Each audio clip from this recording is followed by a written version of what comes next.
चला तर मंडळी, आज ना मस्त झणझणीत असं वांग्याचं भरीत करूया. तर वांग्यानं तेल लावून भाजून घेतले आणि हो, वांग्यात ना चिरा पाडून बघा, भुतूरनं किडी-बिडी असतात, अशा अख्ख्या भाजू नका. मग हे भाजल्यावर ना साल काढून त्याला मुटकून घेतले, म्हणजे स्मॅश केलंय हो.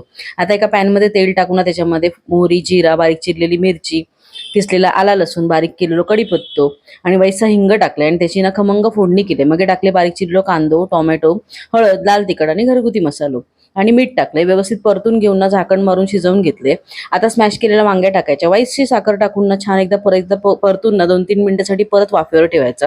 आता शेवटाक टाकले भाजलेले दाण्याचा कूट आणि कोथिंबीर, छान छान असं परतून घ्यायचं. कसला भारी होतं या वांग्याचं भरीत, काय सांगू तुमका.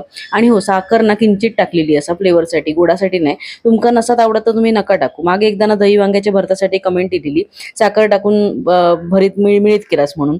तर अर्धा किलो साखर टाकूक नाही, वाईच किंचित टाकले. रेसिपी आवडल्यास आपल्या चॅनलला लाईक करा, शेअर करा आणि सबस्क्राईब करा तेवढा विसरू नका. धन्यवाद.